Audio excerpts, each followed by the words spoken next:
Brace yourselves! Here it comes! We're not gonna make it! I never thought I'd be burning pieces of my own ship to keep my wife alive. But there I was, November 11th, 1913, chopping apart the captain's quarters with an axe while 35-foot waves crashed against what was left of my vessel. The metallic taste of fear had been in my mouth for 3 days straight, and the sound of creaking steel was the only thing standing between us and the bottom of Lake Superior. But let me back up, because what happened in those 72 hours changed everything I thought I knew about these lakes I'd been sailing for 23 years. You know, people who've never been out on Superior in November, they think of lakes as these calm, peaceful bodies of water. Maybe some gentle ripples. Maybe you can see the other side. Hell, I used to think that way too, before I started running iron or from Duluth down to the steel mills in Ohio. But anyone who's spent real time on these waters knows the truth. The Great Lakes don't behave like lakes at all. They're inland seas, and they can turn meaner than any ocean I've ever seen. 21% of the world's freshwater sits in these 5 lakes, and when that much water gets angry, you better believe it can kill you. The morning of November 7th started like any other run. I remember standing on the dock in Duluth, watching the longshoremen load the last of the iron ore into the Waldo's hold. The air had that crisp bite you get in northern Minnesota that time of year, but nothing that worried me. My wife Martha was with me on this trip, along with her mother, something I'd done dozens of times before. Hell, we even had our ship's dog, a scrappy little terrier named Buck, who'd been sailing with us for 3 years. The weather report called for moderate winds, maybe some light rain. Nothing a 470-foot steamer couldn't handle. I'd been running these routes since 1890, and I knew every reef, every shoal, every safe harbor from Superior to Erie. The Waldo was a solid ship, steel hull, powerful engines, experienced crew of 22.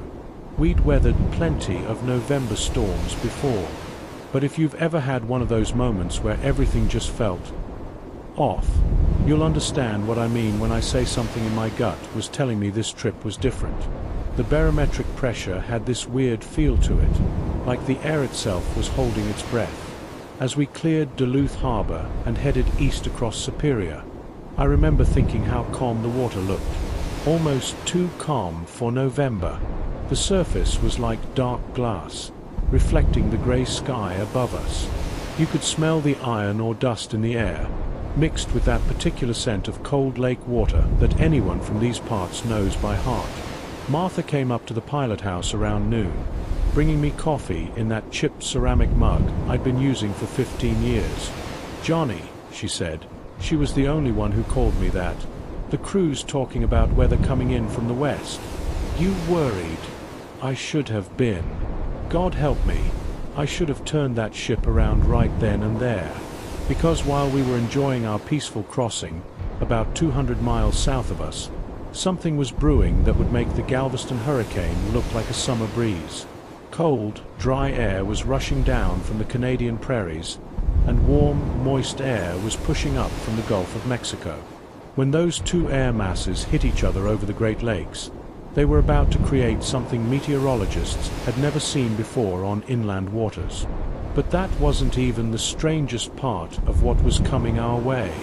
By evening, the first signs started showing themselves. The temperature dropped 15 degrees in an hour. The wind shifted from southeast to southwest, and you could feel it picking up strength with each gust. I'd seen plenty of gales on Superior, but this felt different. Heavier somehow. The waves started getting that particular chop you see when the wind's been working the water for hours, and the sky took on this sickly yellow-green color that old-timers call storm light. Buck started whining and pacing the deck, which was always a bad sign. Animals know things we don't. Around 8 o'clock, I spotted signal flags going up at the Portage Lake Station. Red square with black center, red pennant below it. That meant storm winds from the southwest at 55 miles per hour. Serious, but nothing the Waldo couldn't handle. What I didn't know was that by the time those flags went up, the storm was already moving faster than anyone could track. The Weather Bureau's hand-drawn maps were already 6 hours out of date, and the conditions were deteriorating so fast that even the telegraph operators were having trouble keeping up. I called Martha and her mother down to our quarters and told them to secure anything loose. The crew started battening down hatches and double-checking the cargo tie-downs. That's when Jimmy Walsh, my first mate, came up to the pilot house with a look on his face I'd never seen before. Jimmy had been sailing these lakes longer than I had, and nothing rattled him. But his hands were actually shaking as he handed me the latest weather report from Thunder Bay. "Captain," he said, and his voice had this edge to it, "they're reporting sustained winds of 60 miles per hour, with gusts to 80. That's hurricane force, sir." I looked at the paper, and that's when I felt ice water hit my veins. Not because of the wind speeds. I'd seen those before. But because of what was written at the bottom in the operator's handwriting. Barometric pressure dropping faster than instruments can measure. Storm coverage estimated at entire Superior Basin.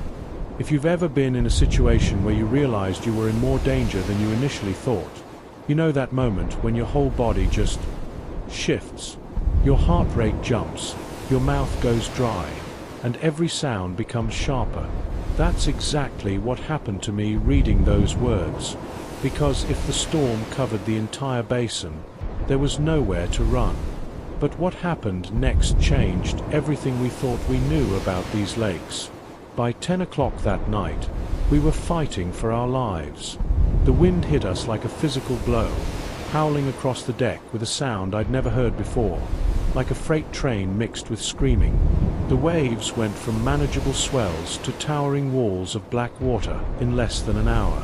I'm talking 35-foot waves, which on a 470-foot ship means you're riding a roller coaster designed by the devil himself. When you're going down into the trough between two waves, it's like being in a canyon made of water, with walls rising up on both sides that block out the sky. The temperature plummeted to near zero, and every piece of spray that hit the ship instantly turned to ice. Within an hour, the Waldo looked like something out of the Arctic. Cables, railings, even the pilot house windows were getting encased in ice so thick you couldn't see through them. The ship was gaining weight with every wave that hit us. Thousands of pounds of ice accumulating faster than we could knock it off. And all that extra weight was making us sit lower in the water, which meant we were taking on even more spray. Martha and her mother were down in our cabin, and I could hear them praying through the howling wind. Buck had wedged himself under the chart table and wouldn't come out.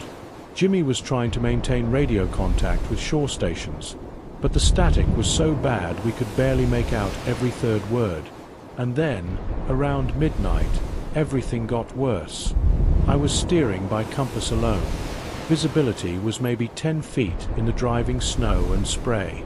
The waves were hitting us broadside now, and each one felt like getting punched by a giant.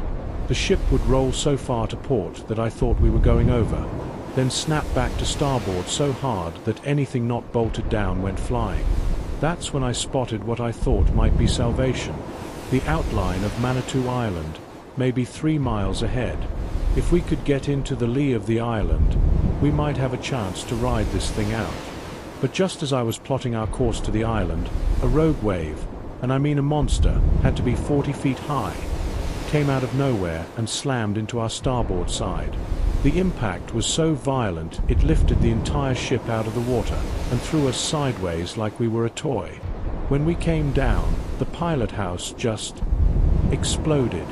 Windows shattered, the roof caved in, and every instrument we had was destroyed in an instant. Jimmy got thrown against the bulkhead so hard I thought his neck was broken. Without our compass, without our charts, without any way to see more than a few feet in any direction, we were essentially blind and helpless in the middle of the worst storm these lakes had ever seen. But I knew there was a spare compass in one of the lifeboats, and if we had any chance of survival, somebody had to get it. If you've ever had to make a decision that you knew could kill you, but not making it would definitely kill you, You'll understand what I was thinking as I looked out at that ice-covered deck. Getting to that lifeboat should have been impossible.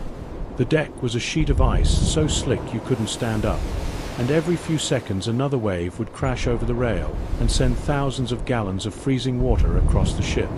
But Tommy Morrison, one of our youngest crew members, volunteered before I could even ask.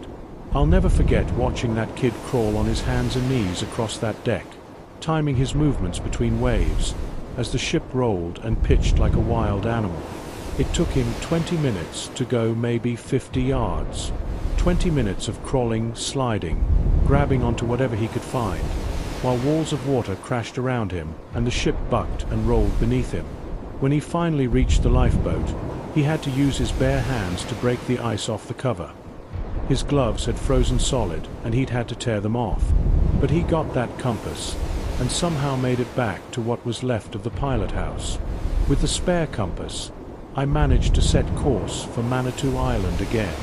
But that's when we discovered we had an even bigger problem.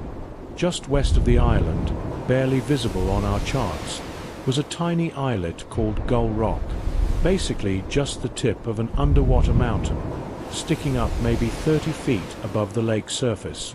In good weather, you could spot it from miles away, but in these conditions, with the snow and spray and darkness, it might as well have been invisible.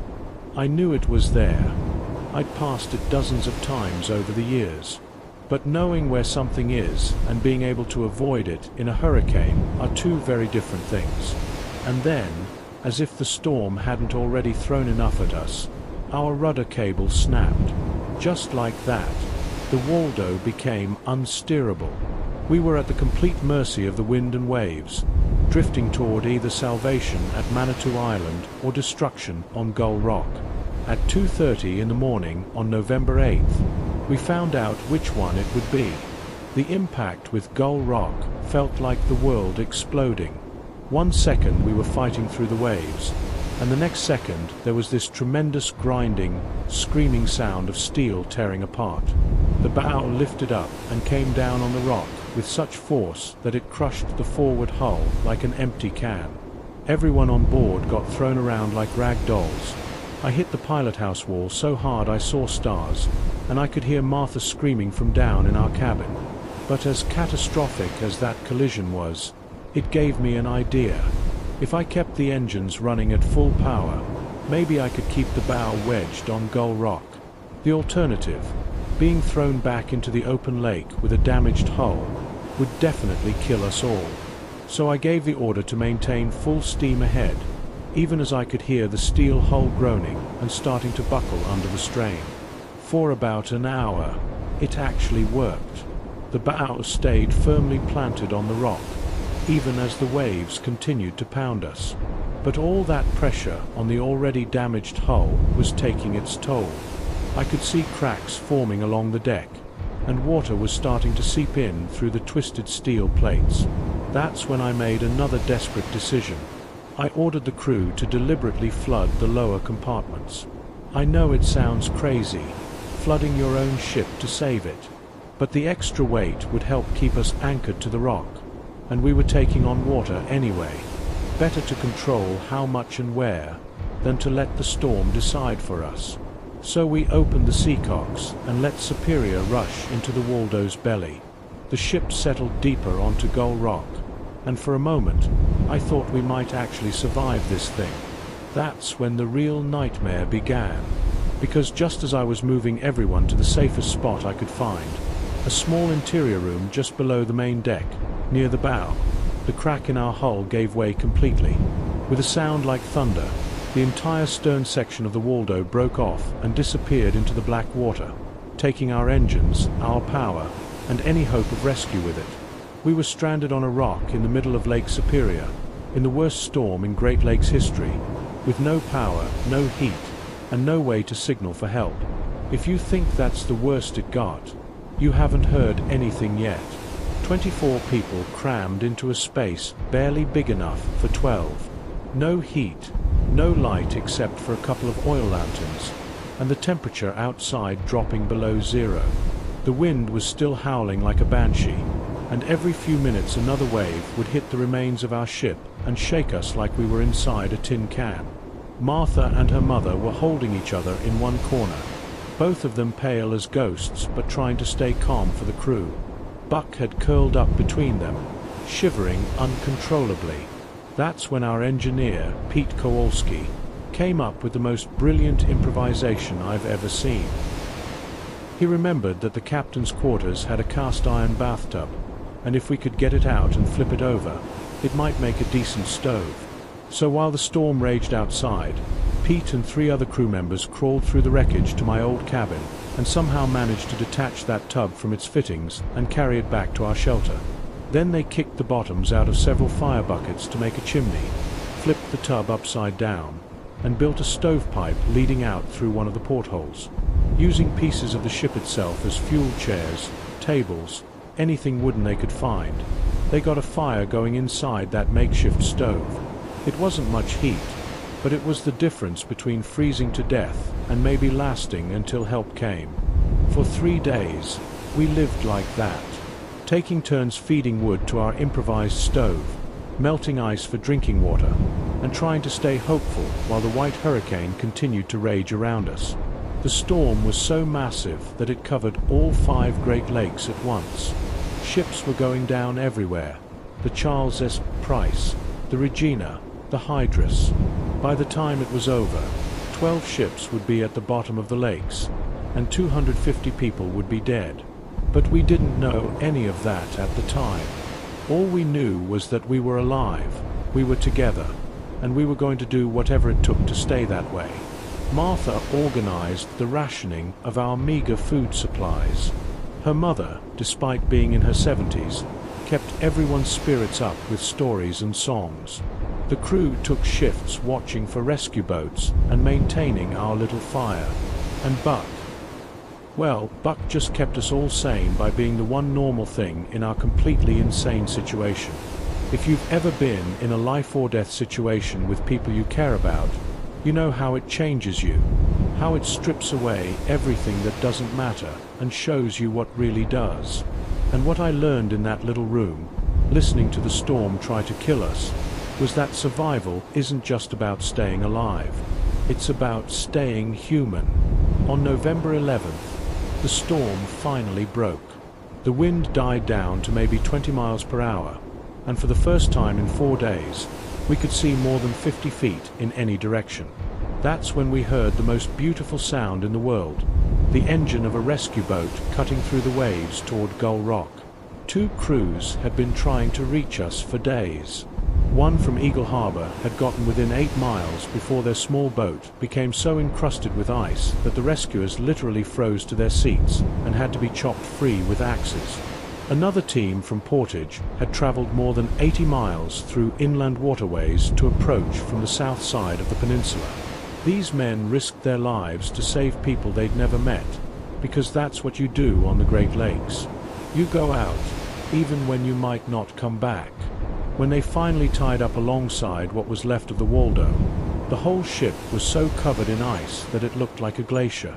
The rescuer who boarded first took off his boots because he thought his wool socks would give him better traction on the frozen deck. They had to use axes to chop through the ice that had welded our door shut from both sides. And when they finally broke through and saw all 24 of us alive and relatively healthy, I swear I saw tears in those hardened rescue workers' eyes. One by one, they helped us across to their boats. Martha first, then her mother, then Buck, then the rest of the crew. I went last, because that's what captains do. As I took one final look at the Waldo, or what was left of her, I realized that my decision to run aground on Gull Rock had saved all of our lives. If we'd stayed in open water with that damaged hull, we would have joined the 250 souls who perished in the White Hurricane.